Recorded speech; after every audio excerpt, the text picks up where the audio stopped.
Welcome to Your Redemptive Birth, the birth story podcast where we hear directly from women who have journeyed from medicalized births to natural ones. I'm Sarah, and together we'll hear from women who have reclaimed birth. Their stories are marked by healing, strength, and deep trust in their bodies. If these stories resonate with you, I'd love for you to follow the podcast and leave a review so more women can find hope here.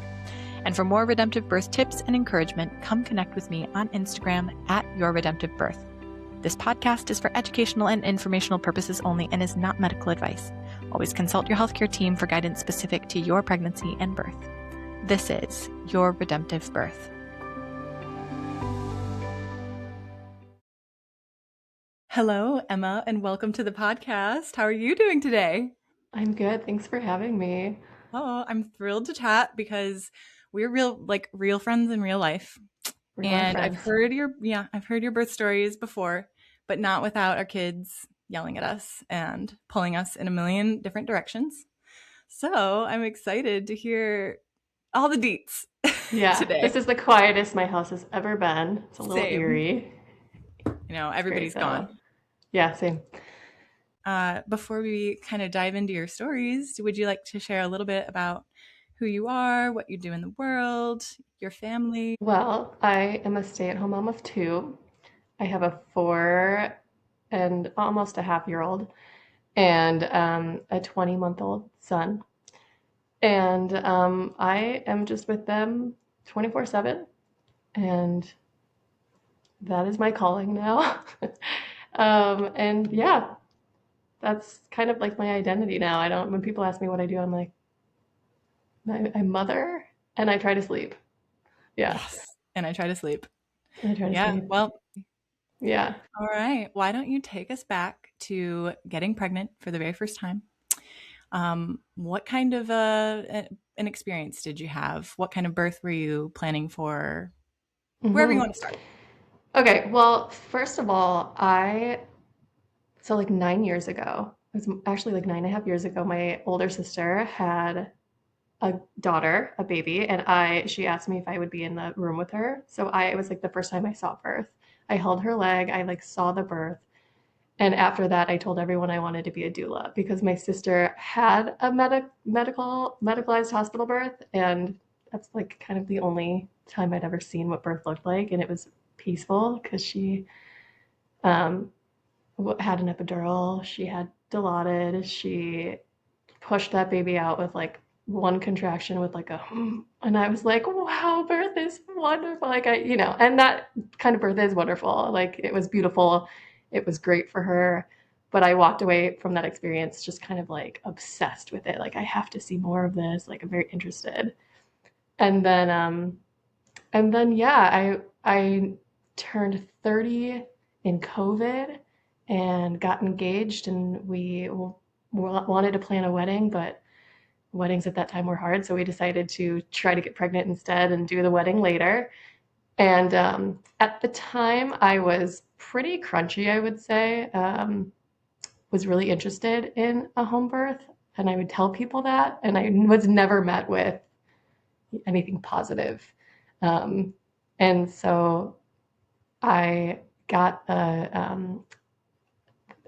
what's the Guide to Childbirth?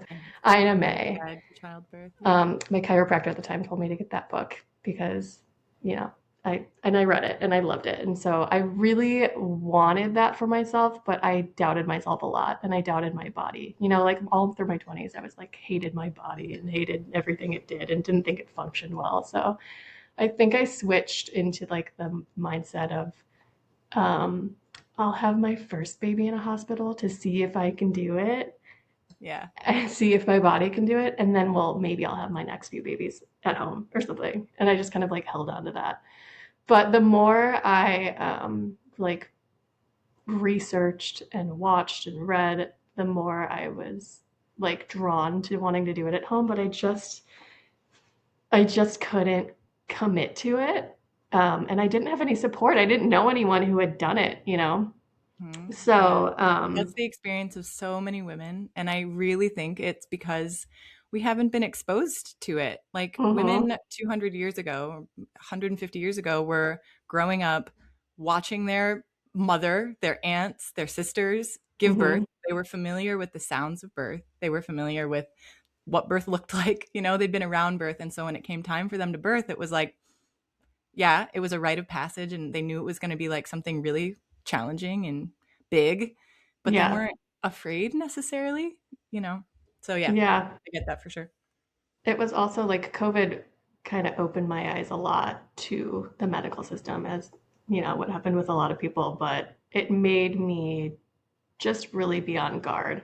So when I did finally get pregnant, I did choose to have my daughter in a hospital. And Maybe tell us too about your conception journey too, because I know it took um, just a couple months, but it was it silly took because it like was about 6 months. timing. Yeah. Yeah, I kind of, one of my really, really good friends sent me this big book, like this thick, because I had been trying for a couple months and it wasn't happening. And God, I wish I could remember the name of it. It's something about Taking like women's taking charge of your taking charge of your fertility. Yeah, fertility. that's Yeah. the Oh, classic. Everybody's we like got that we one. bonded over this. Yeah. And Yeah, because she was like, it's disgusting that we don't know this. It's disgusting that we exactly. It weren't taught is. this. Like women do not know how their bodies work. I had been trying to Yeah. conceive like on the day I ovulated and then like the day after. And I was like, why isn't this happening? That week leading up to ovulation is so key. So key. And I had a client, I was working in Chicago at the time, and I had a client, and I kind of like vividly explained to her how we were doing it, what we were doing. And she was like, oh, no, no, no, no. You've got to do it 5 days before, 4 days before, 3 days before. And she's like, and you lay there for 20 minutes. And I was like, Gosh, okay. And I did. And I did. that's And brave. I conceived low, my daughter. It took me, and I know it takes people like years, and that's it. I had started to go a little nuts, thinking that something really was wrong with me, or that I would have to go the IVF route. I like tend to be a glass half empty kind of person, and like feel like the worst is going to be my experience, which is important to remember throughout the rest of these stories that I'm about to tell. But when I did finally get pregnant, I thought that it was kind of too good to be true, and that something bad was going to happen. So I spent my entire pregnancy like very, very nervous, and like I just got to make it to 23 weeks, 24 weeks. And I had a friend at the time who had a baby at 24 weeks, like I think when I was pregnant, or I had a lot of noise of other people's bad experiences that I was holding on to for myself. So I had a healthy pregnancy, aside from my like extreme anxiety, like bursting into tears at every doctor's appointment, like waiting to hear a heartbeat. And I just was waiting for them to say like, your baby doesn't have a heartbeat. And Lo is an anxious child, I think, because she felt that, throughout all of it. So I'm going to be your first guest to cry throughout this whole thing. This is a safe space. Everything you say here is okay. There's just a lot of like guilt I have towards her whole experience, this whole thing.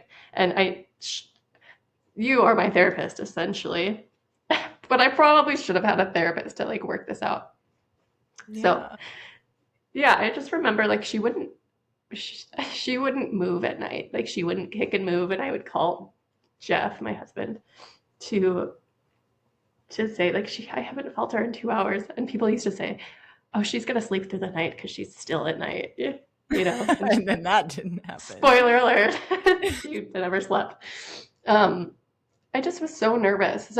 So anyway, I was the only my nurse practitioner at my OB's office told me I was the only woman in the practice to not want to be induced. They started to kind of like talk to me about that, and they knew, I had declined a lot of tests and declined a lot of other things, so they kind of knew who I was and like what I wanted.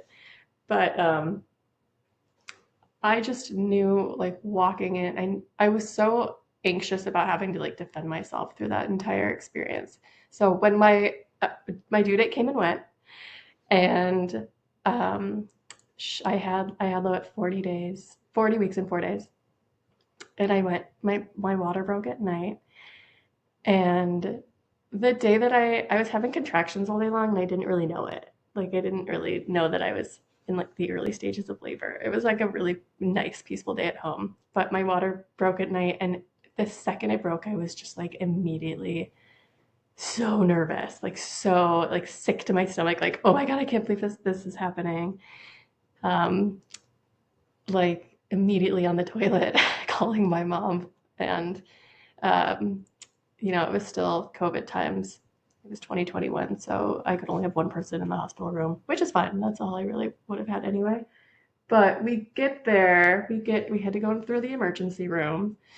So wait, from the time that your water broke to contractions starting and making the decision to go to the hospital, give us a little timeline.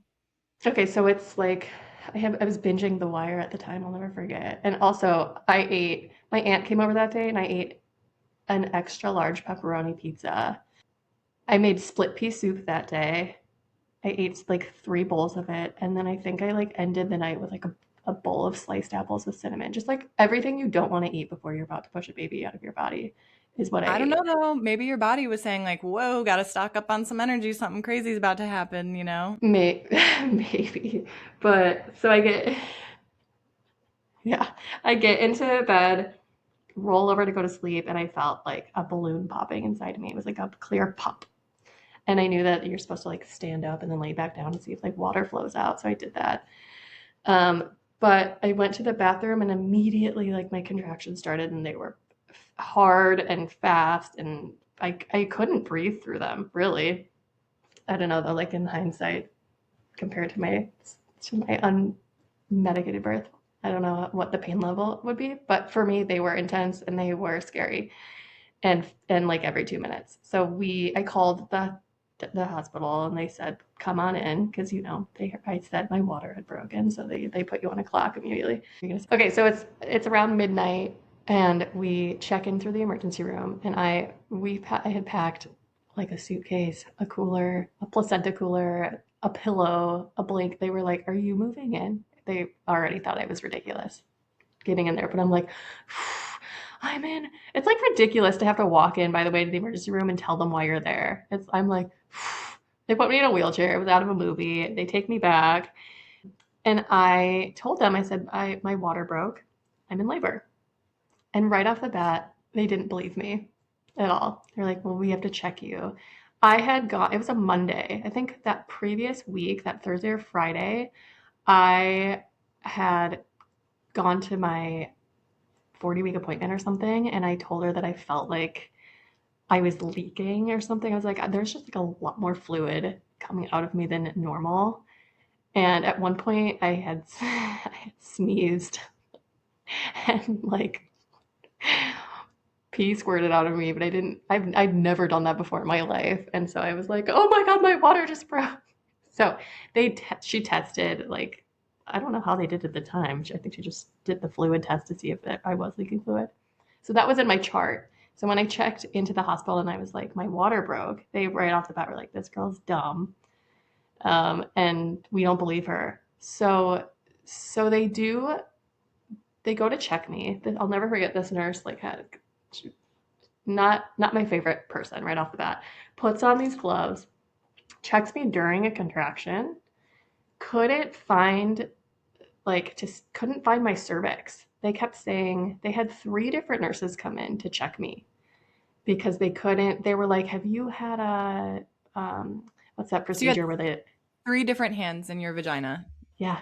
Roughly, like, couldn't get a grip and like kept readjusting. Like, I'm crying, and Jeff is just looking at me, and we're just looking at each other because I made him read the book too, the I'm a Gaskin book, so he knew what to prepare for. And I looked at him and I was like, wearing a mask, and I'm like, this is it.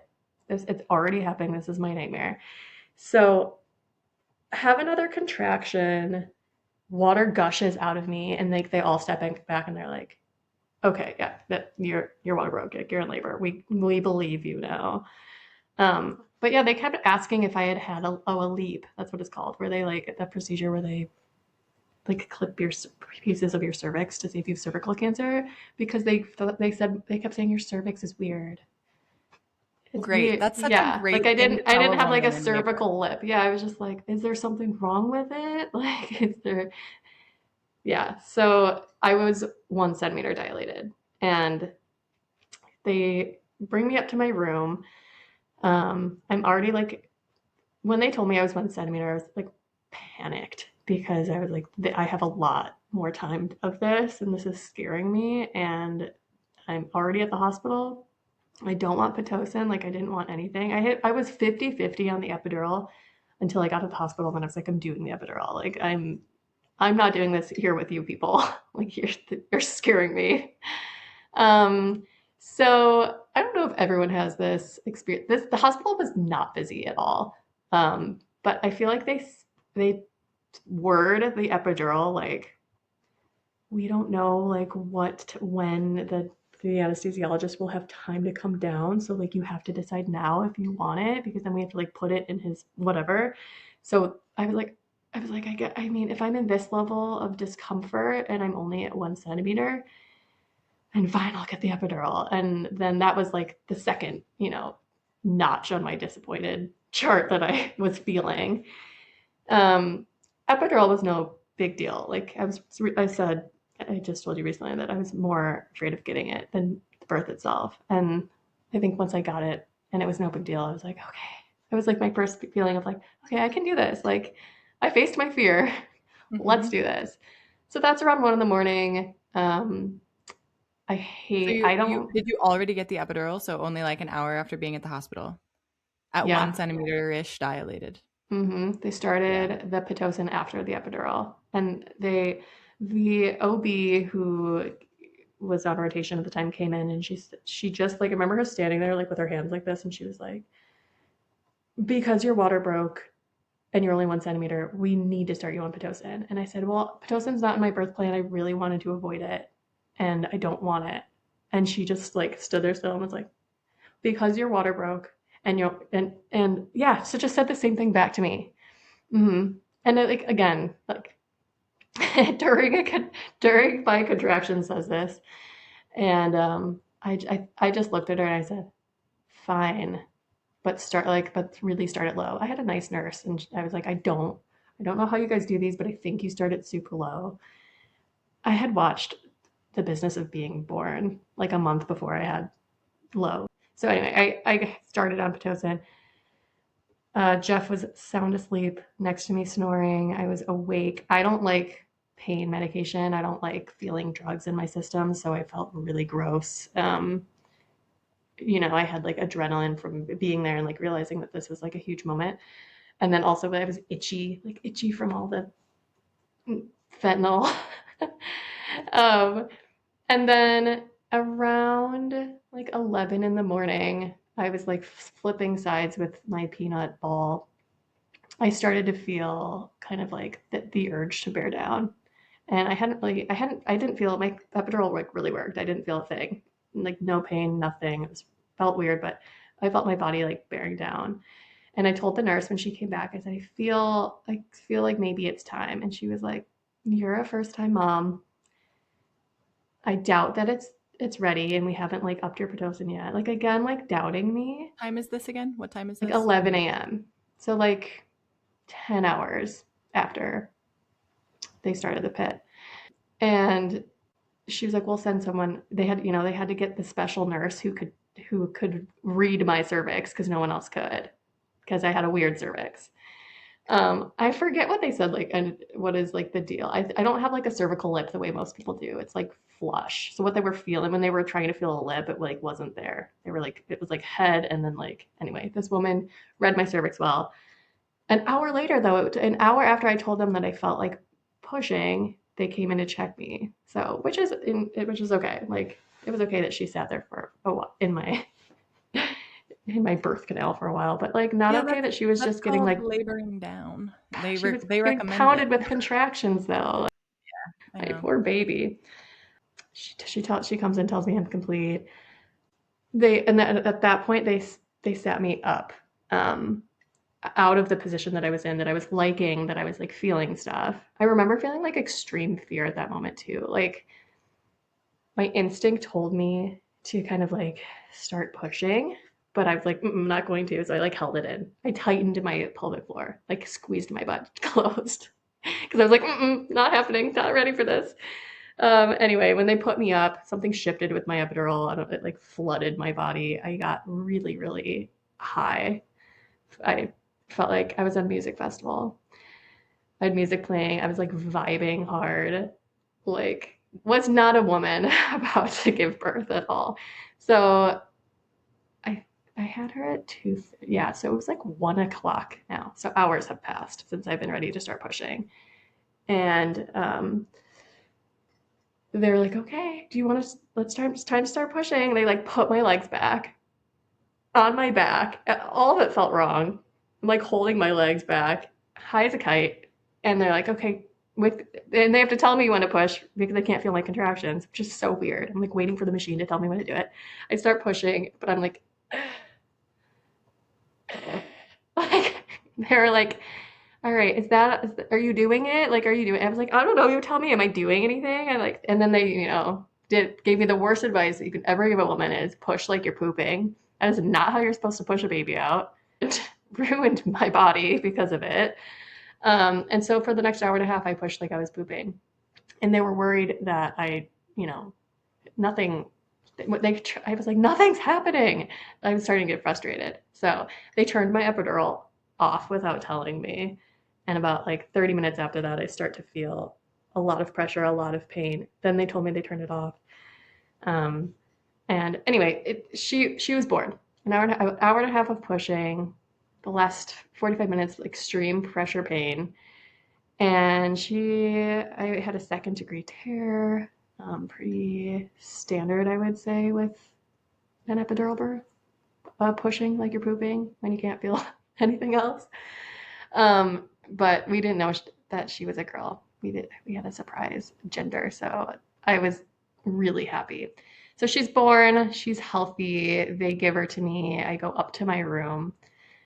She was born at 2:34. Around like 5 o'clock, Jeff goes to get me sushi. First pediatrician comes in to check her, and she says, she's a little blue. And she hadn't nursed at all. She was so tired. And I just laid there for hours, and she hadn't nursed. And I didn't know. No one told me that would like. How many hours after birth was that? Like 2.5, 3. Okay, yeah. Okay. No, I didn't know. I was kind of alone. Like I didn't know. I did try to latch her, and she like sort of opened her mouth around my nipple, but like nothing. No, she was so floppy and tired. And then they told me she was blue. So then Jeff had just gotten back with the food, and they said, we're just going to take her to the nursery to do like an oxygen test or something. And I said, go with them. Like, do not leave her. So he goes I have him on speakerphone because I'm laying in the hospital bed. And they're like, her oxygen's a little low. I don't remember what it was because I've tried to block this out of my head a lot. But I want to say it was like 92 when you want it to be like 99, 100. So I could hear them talking to Jeff, and I'm like, what's going on? Like, I'm not there, and no one's explaining it to me. They said, we're going to take her to the NICU just because we have better equipment there to monitor like what's going on, blah, blah, blah, blah. So then I just start like crying, just like, I don't want her away from me. I don't like what's going on. No one's telling me what's going on. Sorry. No, don't apologize. It probably is like the most traumatic thing that's happened to me. So I was not allowed to see her until like 9 o'clock because they don't let you go in there because they're doing all these tests. But by the time they like wheeled me down to the NICU floor. And again, she was fine. Like, she's a healthy baby. Like, I can't imagine people actually having like sick babies and having like really scary things happen. But it was just her oxygen was just low. And because of that, they get really scared and they want to make sure, everything. But by the time I saw her, she had like 3 failed IVs, like Band-Aids, an IV, like an oxygen, like she looked like a sick baby. Yeah. And they were giving her dextrose. And they had told me we did a chest x-ray. And I was like, all you did an x-ray yeah, because you sign it away. Like, you don't know. We did a chest x-ray and we started her on antibiotics in case she has a chest infection. And I was... antibiotics without asking, chest x-ray without asking. Yeah, and I said, I didn't use eye drops when I was pregnant. I didn't take a single Tums. Like I put nothing into my body. Like zero drugs. I was scared of tea. I was scared of homeopathy. And I said, I haven't even like nursed her yet, and you guys are giving her corn, dextrose, like Dextrose and know, antibiotics? For goodness yeah, sake. and I was just like, devastated, um, Yeah. and just it all just I just felt like such a failure. Like I chose to do this because I didn't trust myself, and everything I was afraid of is happening. So I stayed with her down there. They have like these horrible little cots. Tried to latch her, but what NICU baby who has like leads and like cords and wants to nurse, like it was the last thing. So next morning, oxygen resolves, everything's fine. Had I just held her, like skin to skin overnight, it would have resolved anyway. I've talked, some of my friends are nurses, and I've talked to people, and they are like they weren't wrong. Like they shouldn't have done some things, but like you never know, and blah blah blah. So I can't like beat myself up too much about it, but it was just awful. And then she wouldn't nurse. She wouldn't latch well, and that's when the formula conversation starts. So she was born on Monday. We were in the NICU until Friday. Even though what put her there had resolved, they just kept finding things to keep us there. She wasn't nursing. I refused formula. I was like panicked ordering like European formula, and it wasn't shipping for like 10 days. My friend had just had a baby a couple months before me, and she had frozen colostrum, and I said, my friend has colostrum. A lot of it. Can she please bring it to me? And they said no, they wouldn't allow it. Yeah, so I'm sitting there pumping. I didn't see a lactation consultant until like 1 in the morning. Like so many hours had passed before, that's like when your milk supply is established, is the hours after birth. And she came in and she taught me how to pump. I was pumping like 3, 4, 5 milliliters. I'm like tracking everything. Everyone's just kind of like not even enough to put in a syringe, like so little. She said, just she had these Q-tips, like if you just swab what you're pumping and we'll rub it on her gums. And then the nurses started to tell me like she's starving, and like that is something that I had in my head the entire time I was there. I finally fought them to let me use donor milk because formula was not an option for me. I wanted to nurse my baby, but Jeff fought the NICU nurse. They had to prick her heel every time before we fed her. She got jaundice. Like it was just like such a shit show.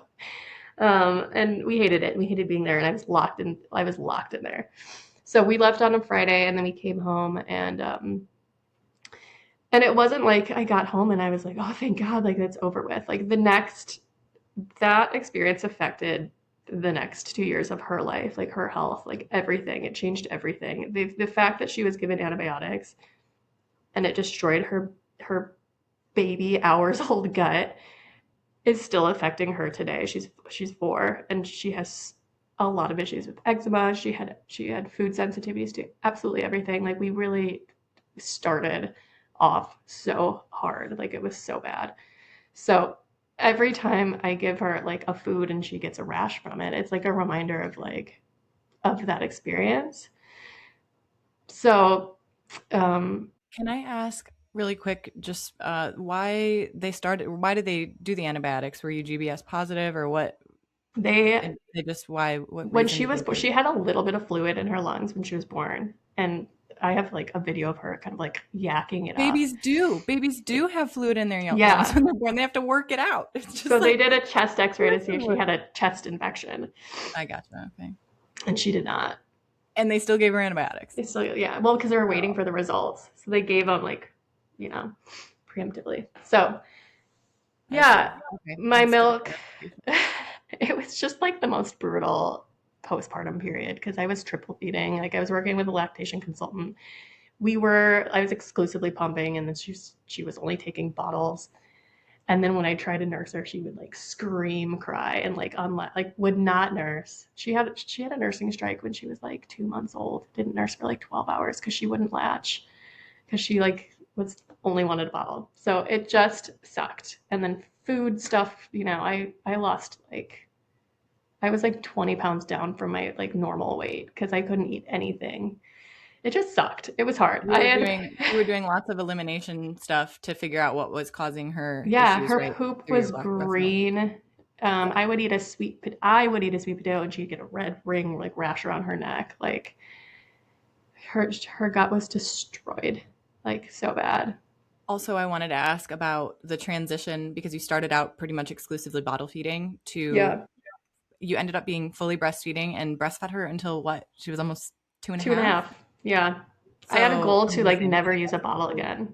Like I Yeah. hated bottles, and so my lactation consultant was like, "Yeah, we'll do that." Because she had oral ties. We had to have all of her ties released. Like it was one thing after the next with this girl who's changed my life. Like she's taught me everything, about. I thought it was healthy before. Now I'm like next level because of her. I'm essentially a holistic doctor at this point because You of are her. genuinely the crunchiest person I've met in my entire life. So, Thank you so much.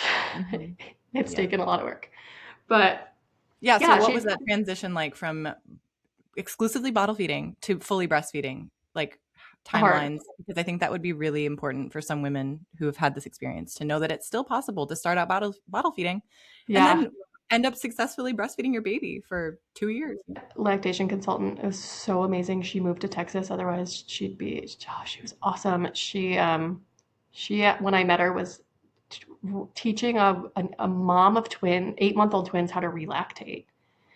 Wow.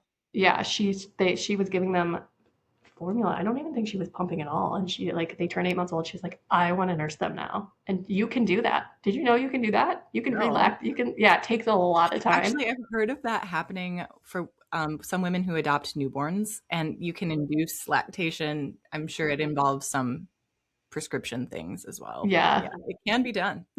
I think if you're still like in the kind of first year of postpartum though, Yeah, I yeah. don't. So yeah, I don't really remember the process of it other than I did a lot of nursing in the bathtub with her, and just, babies who get used to a bottle get used to that like quick milk coming out right Letdown. away. Mhm. Yeah. Yeah. And that's what really made her mad. But I just dropped a bottle feeding and it just started exclusively nursing. And then because of that, I nursed her all like every hour all night long. Yeah. When someone's telling you your baby's starving, and we neither one of us could eat a lot of solids, and it was kind of like all I had. I was like, my milk is keeping her alive. If she cried, I put my boob in her mouth. And that kind of led her to be like a really bad sleeper because she didn't know how to get to sleep without a boob in her mouth. So neither one of us slept at all. I mean, she was an hourly waker until she was 2. Yeah, Yeah, she that's I think only. what bonded us, that we were trauma bonded because of our kids nursing Yeah, constantly I every 30 know. minutes through the You're night. the only mom I knew who like slept with their baby and nursed their baby. Yeah. Hmm. And now And we know a whole crew of them. I know we've met so many. Yeah. Yeah, that was my hospital birth. I told everyone I'll never do that again. I will never do that again. It was horrible. It was everything I thought. And I told a girl that I knew my experience. One of my friends told me trauma is such like a buzzword right now. Um, Someone said to me, like, do you think you manifested it? And I was like, no, I don't. I actually just think like, and some hospital births can be fine, but when you know what you know and you know what you want, and you're on like it wasn't what I wanted, and it didn't go the way I wanted, the way that I was afraid of. Yeah. And I And think yeah. you can't manifest. One woman doesn't manifest an entire huge medical system that, keeps Hmm. moms from their babies. So Yeah. you didn't cause that. You I just had a I it had was a what it was. nurse. I just remembered. I had a nurse in the NICU as I was crying, like rocking her and crying, and I was like, I just want to go home. I just want to go home. And she said, if you go home and then for some reason have to come back, we have to call DCFS on you. We have to. And then I just started crying harder. I actually got her in trouble because I told her boss because that comment made me cry. Women should. She scared me. She scared me to death. Yeah. And she was the one who told me that she kept telling me that she was starving. She's starving. They were weighing her diapers. She'd pee in a diaper and then they'd roll it up and put it on a scale. And again, like this was a healthy baby.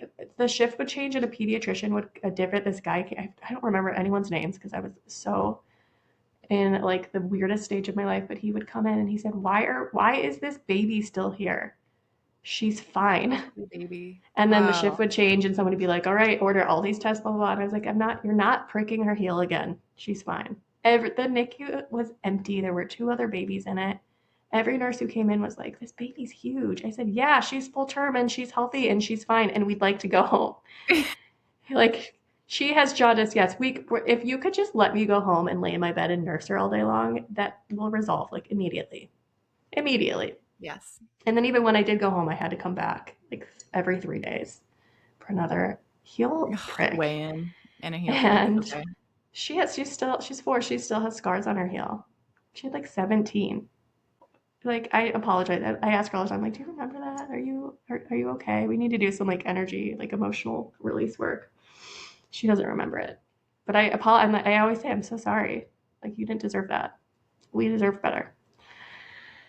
So that might transition into my home birth. Transition. Yep. Take us into that second pregnancy. What made you feel ready to be pregnant? What did you carry in from that birth? What made you prepare? How you did? Yeah. So Lo was about to turn 2 and I just was like hungry for another baby. Like I was like, I want another one. I want to redo. I want to do this again. At this time I had already met you.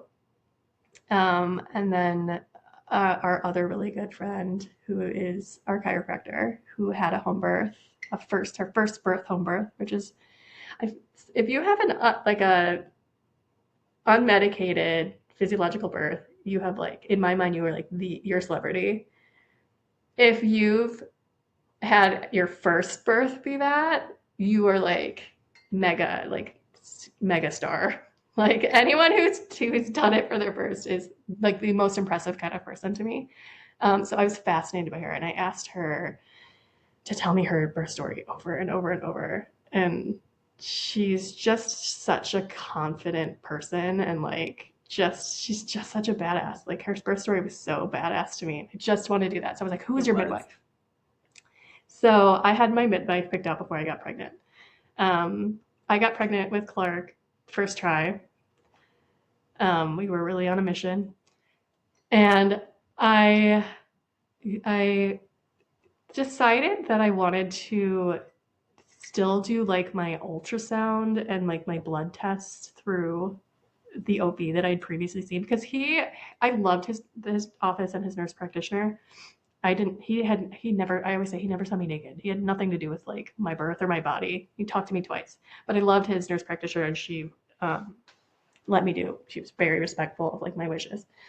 So I wanted to do like the initial first ultrasound still like through the hospital and then maybe see if I could do like with my insurance, it was covered. Because with my midwife, she lives 45 minutes away from me. Her office is 45 minutes. I just felt like to go there and have to do that every time. And she doesn't do, the medical stuff in office. Anyway, I saw both my OB and a midwife for this. And it was almost kind of like nice for my anxiety. Yeah, I think so. It was great for your anxiety. And I think that is wonderful for women to hear that it's not like all or nothing. Like you can choose a home birth midwife and have a home birth, but you can still have whatever kind of testing you want. Like that's the whole point. It's a woman's choice. She should decide what she wants. You should be able to choose through her pregnancy. Mm-hmm. Everything that you want and whatever you don't want.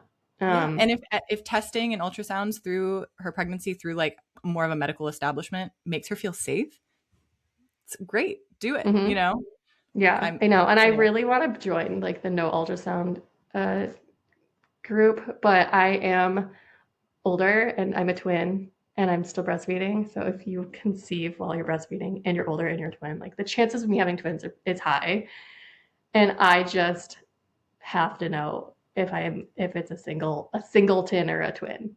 Yeah. So, um, I really liked my midwife when I met her. She was apprehensive of me because I told her that I was still seeing my OB for testing. She didn't think I was ready for like this home birth, and I was like, no, you don't understand. Like, I cried in her office multiple times, like, I cannot have a baby in a hospital again.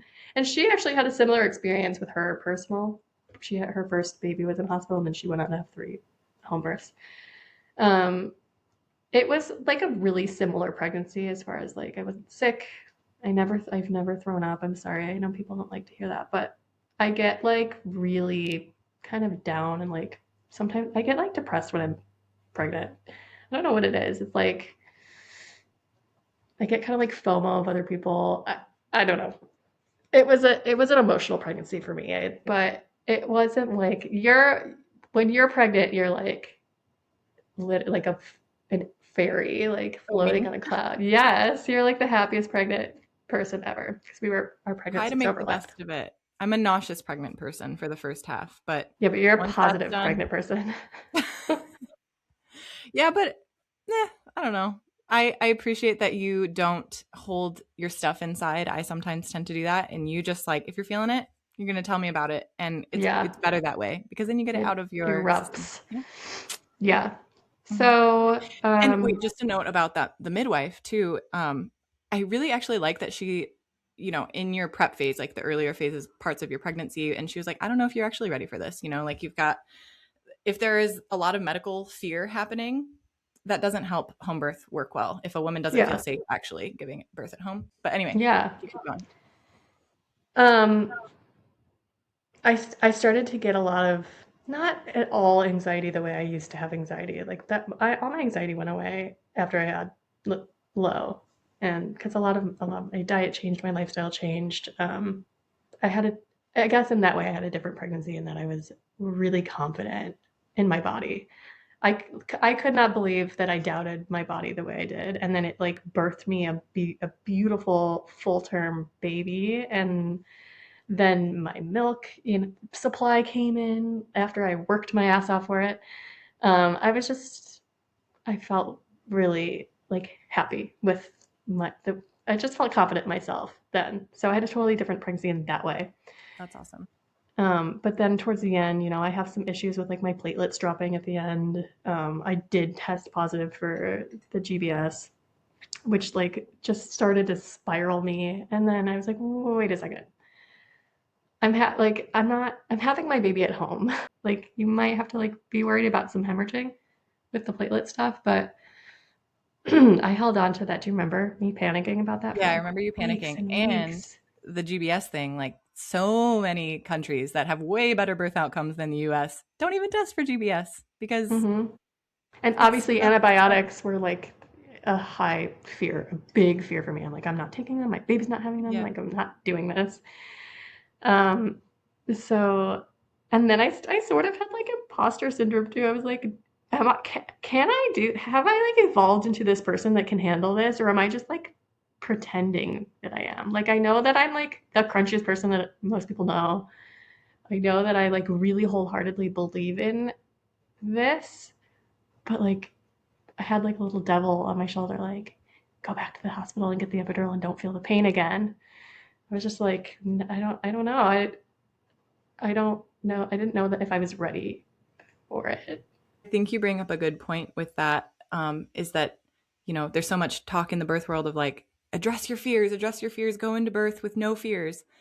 But I don't think that's fully like realistic. I think prepare, acknowledge your fears, confront your fears, but don't worry about going into your birth completely fear free because it's probably not going to happen. Like you're going Yeah. to have fears that still come up, even if you think you've addressed them beforehand. And it's good to do as much of that as you can, but they're still going to come up in your birth. And birth is that transformative portal, it's the time to face those fears.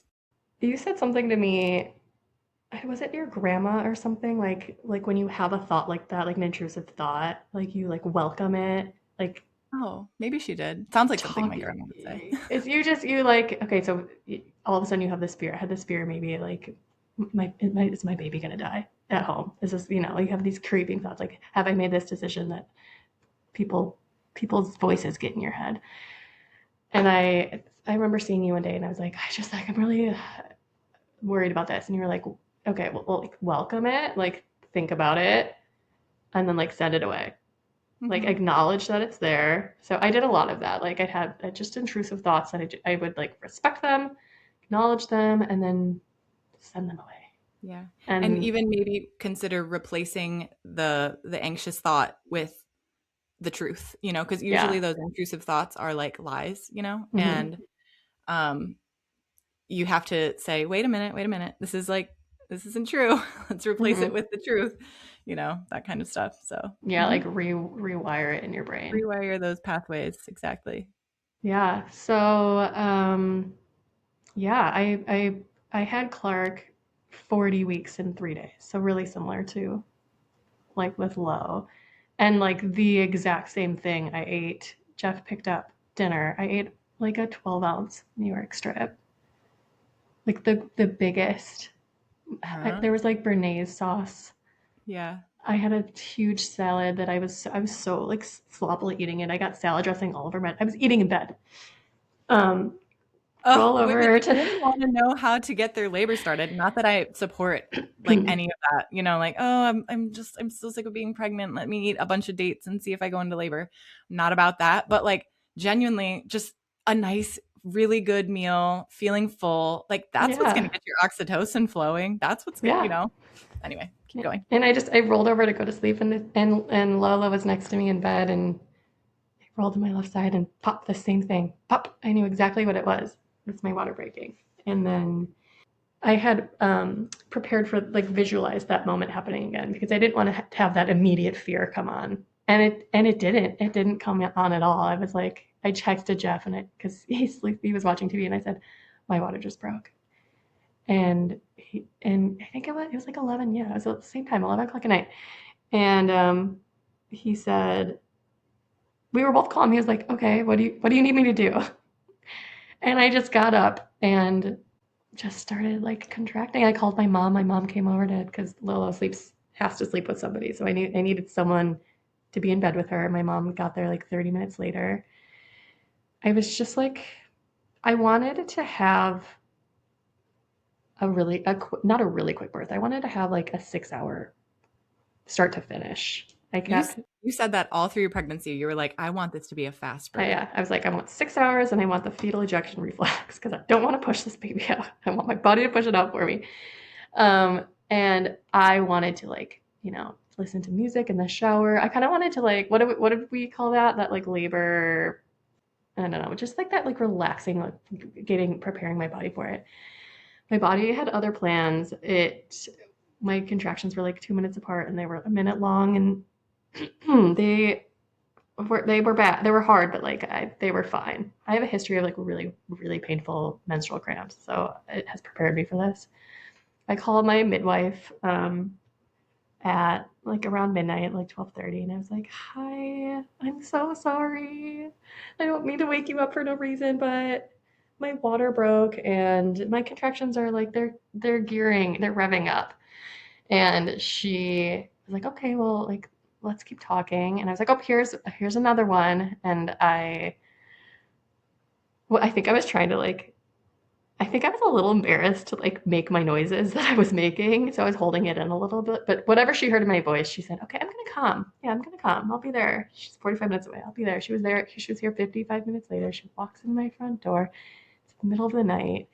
I was Jeff was like running around to set stuff up. Like he was nowhere really to be found. He was setting blow my birth tub was blown up, but he was getting the hose in it. Yeah, we were like lighting candles. I did have my music, but it was like it was so it started to be every minute and a half, like exactly where I knew that I had like a minute and a half to like relax and calm down, and then I was like, oh.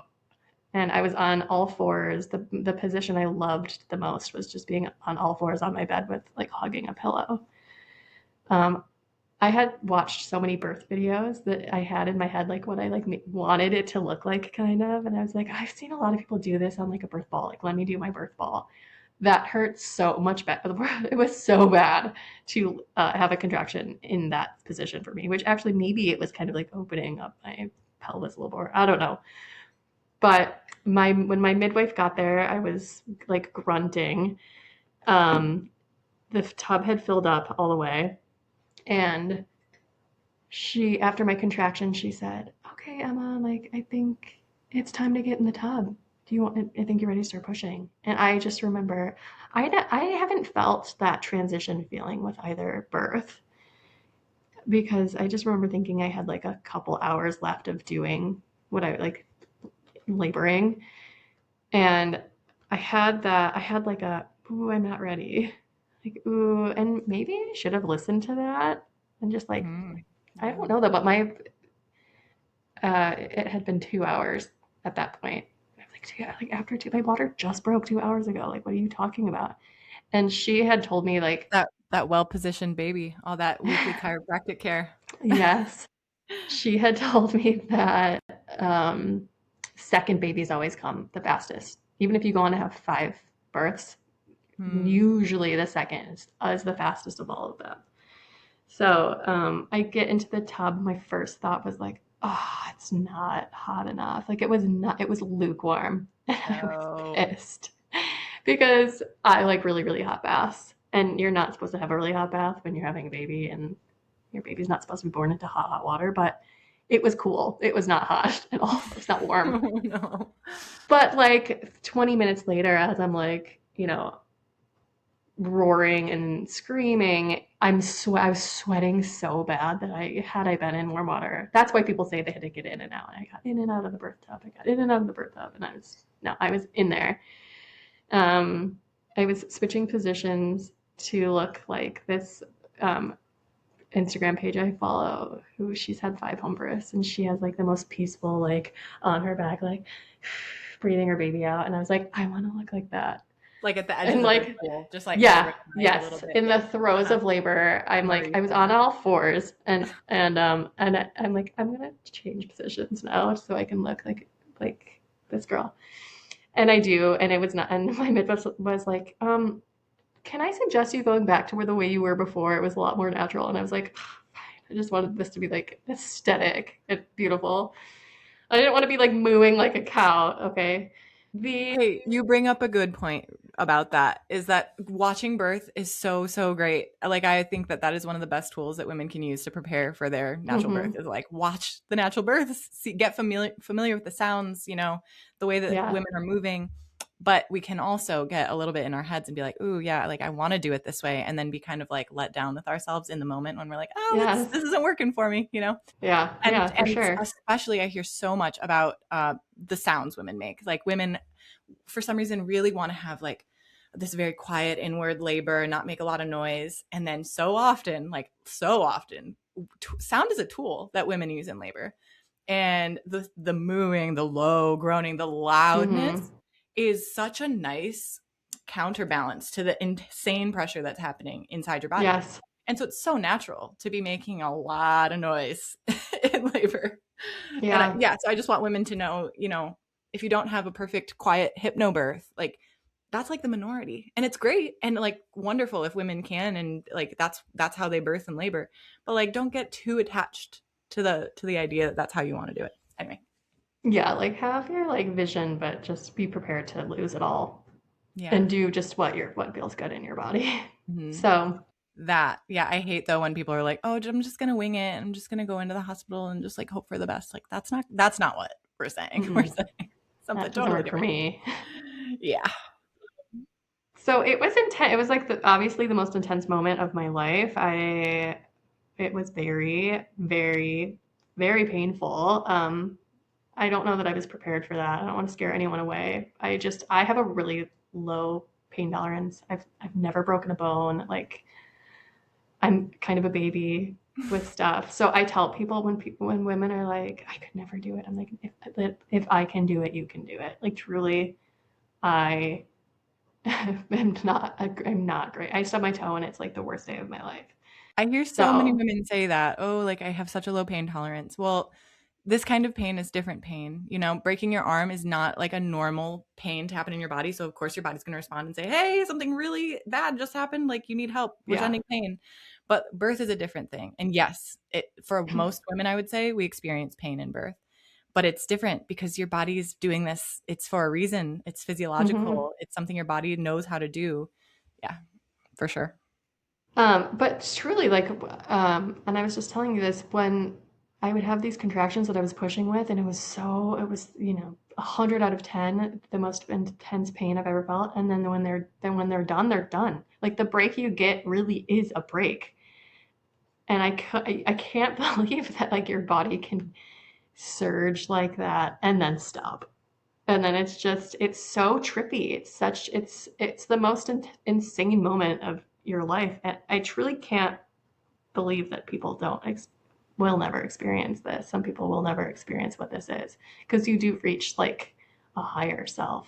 You're in this like you're in this vortex. It's a crazy experience. At the time, I know a lot of people are like have the goal of like I'm gonna meet my baby soon, and my mom always said that like it's childbirth is so hard, but you just know you're gonna meet your baby. I had lost sight that a baby was coming out of me. I did not know that. I didn't remember that. I was kind of like lost in this like what's going on? What's going on? Make it stop. I said that a lot. Like make it stop. I want it done now. I had done a lot of visualization of the Ring of Fire, and that I really didn't want to tear this time.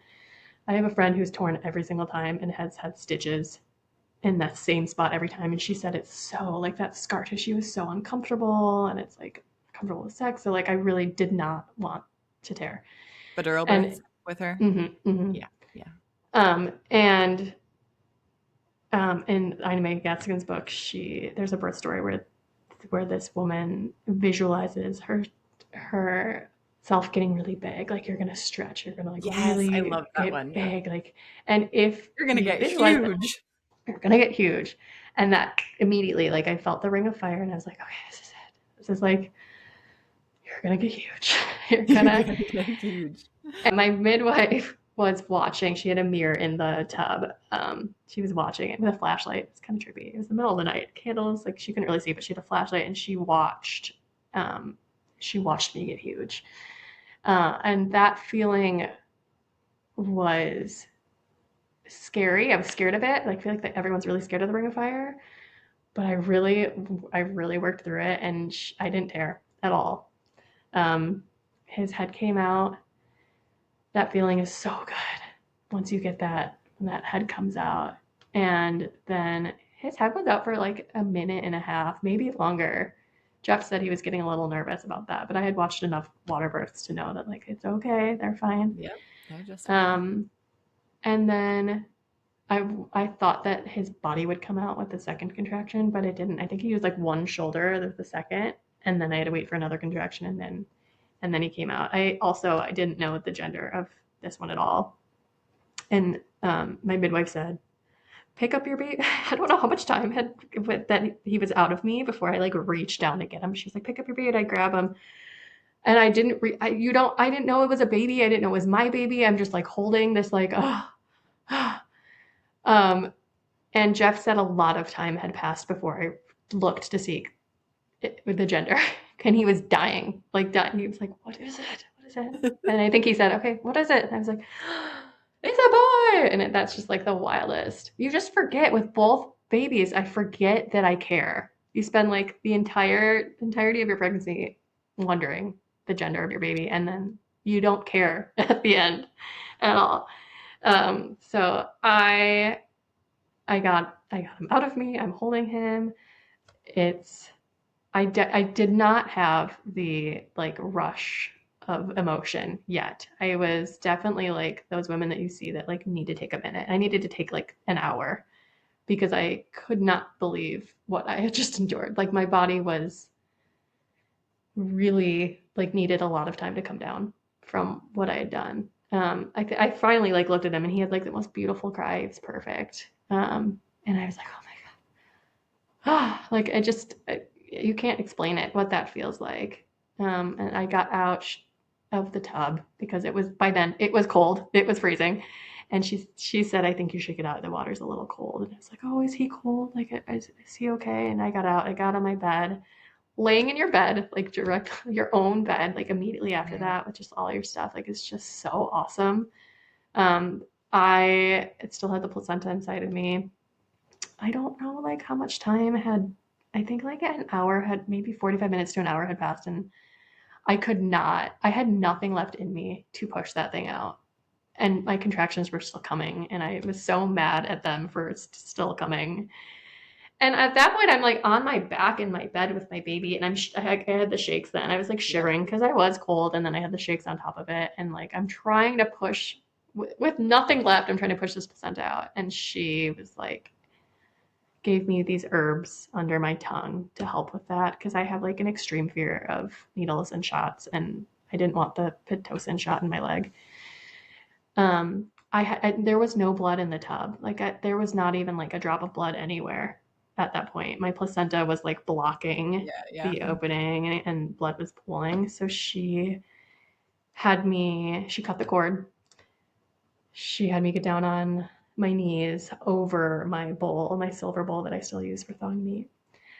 And I definitely needed gravity. Anyone who has to birth anything on their back is like out of their minds. It does not work that way. But like the gravity, like it dropped into the bowl, and then a significant amount of blood came out. So you always say like there's no way to measure how much you bleed in birth because like it's on cloths, it's on this, it's blah blah blah. But you had a full bowl of your blood. I had a visual. Yeah. And Women bleed after birth. I always say that, like, our blood volume goes up by 50%, you know, like when we're pregnant. So where's that blood going to go? I mean, I think it makes sense that a decent amount of it comes out right then, you know, in the hours after birth, like, and to not be so afraid of our blood, you know, blood is part of birth. And I had no fear about it. It was just like, it was a fine, like the cleanup was great. Like it was fine. I wasn't worried about anything ever. No one made me feel worried about anything ever. And Clark.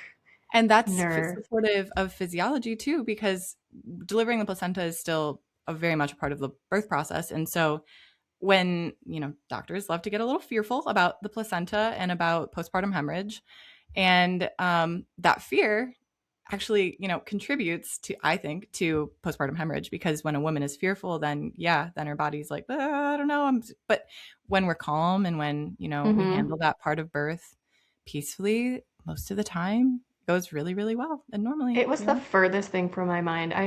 The entire process, never once was I afraid of anything. I wasn't scared of like my baby being not okay. There was no fear. It was just like let me get through this.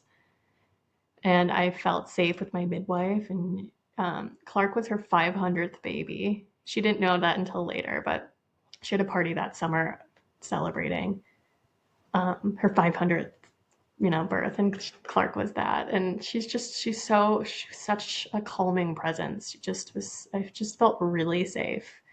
Good midwife. And she was quiet the whole time.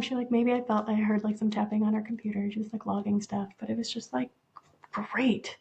And Clark nursed. He was chugging colostrum. He latched right away. I was super worried about him having a tongue tie, lip tie like Lo had, and he did, but he, you know, wasn't born with drugs in his system. He was born like alert and happy. He was spitting up colostrum because I had so much feeling.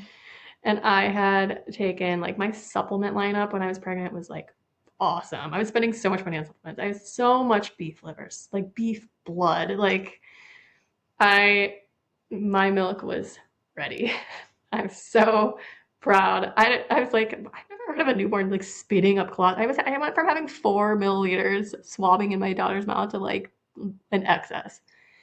So that was one of the biggest differences that I saw is when we don't mess with the physiological process of birth. Part of that process is then your milk coming in after birth. And I had that same experience. My milk took forever to come in after my epidural Pitocin experience. And then second baby, I'm just like pouring it out of me, you know, like. Yeah. And he nursed, I also like, having a NICU baby, I was holding her when I could, but like he never left my body, like my chest for the first month and nursed truly. I didn't know what people always say, like when you remember nursing your baby, you remember nursing like your 9-month-old baby, you forget what nursing a newborn is like. And he truly, it was every hour he nursed for the first month. It was so exhausting, but he's perfect. And she left. He was born at 3:09 a.m. She left at like 5:30, 6 in the morning. The sun was coming up. It was May. It was like the birds were chirping. We had a birdhouse with a chickadee bird who she had eggs and they hatched days before I had him. And right as the sun was coming up, a chickadee came to my window to like look at me, and I was like, "You had your babies, I had my baby. Like we did it. We did this." And it just like Jeff went to sleep. Like the house was still. Like he was sleeping. It just was like, oh. Remember, like at the time, I was like a horse, and like I couldn't believe I had done it. But now looking back at it, it feels a little more magical. But I remember taking a shower. And I almost passed out in the shower. I took a shower like an hour and a half after, and I had to call for Jeff. And that was the first moment of me feeling like I feel a little sick. I feel a little gross. When my midwife had come to check on me 4 days later, I think it was 4, I don't remember. She was like, "How are you doing? How are you feeling?" I was like, I'm so happy. I feel good, but like, I'm kind of weak. Like I feel kind of like I could pass out sometimes. Like I did. I also wasn't hungry after I had him. I remember my mom was here and she was like, "What do you want for breakfast?" I was starving and thirsty after I had Lo in the hospital. Like I wanted to eat everything. All I wanted to do was eat sandwiches. After Clark, I was like, I don't know, like a yogurt. I don't know, like nothing really sounds good. And I remember you saying you wanted a lot of fruit. Yeah, I like blueberries. I don't know. But my midwife said, "How are you feeling?" And I said, "I just like don't feel great." She was like, "I'm not surprised you lost a lot of blood. Like you did." She's like, "You didn't hemorrhage, but you like almost hemorrhaged." And I was like, "Are you serious?" Like, but I'm so glad she didn't tell me that. Like again, that would have made me really nervous for days. It made me nervous then. And she had told me like when she sees a mom lose a lot of blood, she'll cut some of the placenta off and blend it in a smoothie and have them drink it like right away, like right after birth. She said, "You did not look like that. You did not look like you needed that." And I was like, maybe I would have liked it though. So, because I encapsulated my placenta with Lo. I did not eat it or do anything with it. It's still in my deep freezer. I like to pull it out sometimes and look at it. But I don't know. I think I might eat it for my next birth. I think it would have helped. But yeah, no, everything was fine. It was great. I was really proud for not tearing. I FaceTimed everybody, like from my bed, like in the morning, and because it was a Saturday. I like saw my family the day before, went to sleep, and I was like, I have this baby here in my bed. It was so fun. It's just so cool to be home. Yeah. So I'm proud of myself. It's wild. I did have a feeling of like, I'm never doing this again. And then, that goes away after a couple of weeks. Yeah. And I'm going to do it again. I know. I know. Hopefully. And I'm going to do it with all my friends. So this time I want all my friends here at my house. Party birth. It is going to be. I want everyone to wear like a flower crown and have it be really like a goddess theme. I'm going to theme my birth. That's so on brand for you. Everyone comes in and takes a flower crown. I also remember you saying after your birth, like how it just felt like so like normal. Like you went so you gave birth in the middle of the night, and then like you still nursed Lo to sleep the next night. And I remember you feeling like, whoa, like this is like normal life. Like it is totally transformative and everything, but sometimes that recognition of the transformation happens a little later, Yeah. And no. And it's just like normal. It's just like you gave birth. Like it's just like normal life. I don't know. Yeah. It was just like a bodily function that you have. And I was pretty good about staying home for the first, I think I stayed home for the first 3 weeks. Well, it just made me think too, because you were saying, the first few days after birth, you were feeling pretty weak, pretty gross, not yourself. But like, of course, then why do we see in all of these cultures everywhere around the world, those first 40 days, it's sacred time. You're resting. You're not doing any huge exertion at all. It's because women, I guess women are sometimes surprised that they feel like depleted and exhausted in those first, weeks. And maybe that scares them. I know it like can be a little scary in those first few days. You're like, is something wrong? But like, no, you just birthed a whole new human. That's what just I've birthed a human, and then I was still like a mom to my 2.5-year-old. Like that was a little bit hard. I will say, like this, when I do it again, I will probably hire like a postpartum doula or a postpartum nurse, just somebody who can like kind of take care of me, like help me a little bit, because I was like in my kitchen on my feet a little bit, like doing a little much. I did put my daughter to sleep that night. I picked her up in my diaper. Luckily, she was potty trained. She didn't have a diaper, but I did, yeah, probably a little bit more than I should have because I was home and I had to. So, but yeah, women do that every day too.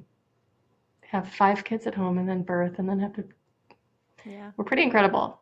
We are pretty incredible. What we're capable of. You bring up a good point that making sure that you have the right support for postpartum is so important and so overlooked. Yeah. And yeah, I know. Like, I feel like that first baby, you just like don't know what you're getting yourself into. But all the future ones, I mean, like I was cooking like an extra meal a night for like 2 weeks before my birth, second baby, getting it in the freezer. Like, I don't know. Preparing for postpartum is important for sure. And it's fun. I had so much fun making freezer meals and like prepping for stuff. Yeah. What a beautiful story. Oh, I really I loved to get to witness your transformation and be a part of it, Yeah, that's truly the biggest difference was the people in my life. I had no one in my life who like was like-minded in birth and all things holistic, and that shifted completely between the first and second birth. And I don't know that I talk to you about this almost every day. When I was pregnant, I talked to you about everything. I just spewed everything. I don't know if I could have done it without like a sounding board like that. You have to have like a support group, and you have to have like friends around you who are like, you can do this. You're going to do it. Like you're not capable. Crazy. Like this is, you are capable. And yeah. Yeah. I have not someone who said, one of my friends said that if I had a home birth, she would have an ambulance sitting outside of my house. Yeah. And that scared me. So surround yourself with people who support it and support you and who are positive about it, because that made the biggest difference. I remember one other thing. So obviously you had a scary, traumatizing NICU experience with Lo. And so, but you were like, my baby's fine. Like, I'm ready to go. Like how processing that fear and then going into postpartum with Clark, were you never once had any fear? Like, how did you make that transition? He actually did. He had jaundice too. I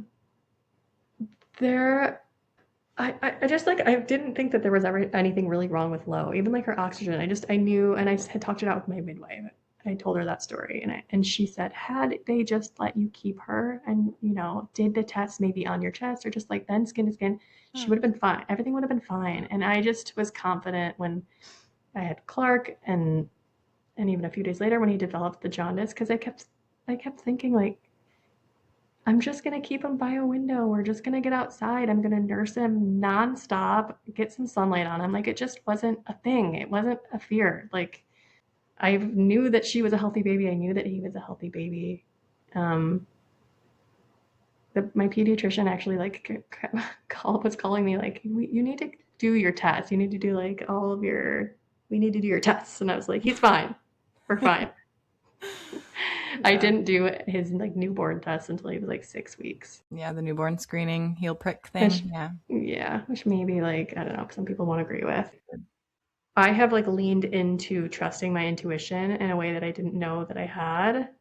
And like, it's there, and most people have it tuned out. And if you start to like lean into it and like listen to it, and I can't explain it in any other way that I just knew. I knew he was fine. I knew that he was healthy. I wasn't worried at all. Yeah. And when he is sick or when there's something wrong, like the bells go off. I know how to hear the difference. I know how to tell the difference between when something should be worried about and when something shouldn't be. It's a very crucial mom skill. Mm-hmm. Still learning it though, because I had it turned off my whole life. Mm-hmm. Yeah. As most of us do. Yep. Why don't we, this is a good transition to kind of like one final question. And that is, if someone has had a birth that they knew that there was more, maybe they were just not satisfied with the way it went. Maybe it was really medicalized. Maybe they felt like their choices were taken away. Maybe they fully consented to it and they just feel like they missed out. And she's still doubting herself. Imagine that woman who's like, I want to have this birth experience, but I am just feeling a lot of doubt. What would you tell her? To find a community of women who have done it and who trust the process and who believe in you, because I don't think I could have done it without that. You just have to find the people who will support you in it, and do a lot of watching videos and reading. Yeah, it's just like trusting you have to get to a point where you love your body, and it's so hard to do because I spent my whole life hating my body. But once my body did incredible things for me and like birthed a human, how can you hate it? How can you be mad at it anymore? It did like the coolest thing ever. It grew a human and then successfully birthed it twice. You have to just like be in awe and respectful of your body and treat your body well. Yeah. Mm-hmm. You are the poster child for health and wellness. So thank you. Yeah, that is incredibly important. And thank you so much. Thanks for having me. Enjoyed this therapy session. How much do I owe you? Oh, shut the front door. Nothing. This one's on the house. Oh, thank you. Is there anything else you'd like to share before we close out? No, thank you. Just that this podcast rules. Big fan. Thanks, Emma. We'll see you later. See ya. Thank you for listening to Your Redemptive Birth. If you enjoyed today's show, please leave a review on your listening platform to help this podcast reach the women it needs to reach. If you have a redemptive birth story you would like to share, please email me at sarah@yourredemptivebirth.com. I would love to hear from you. Let's spread the redemptive birth word together.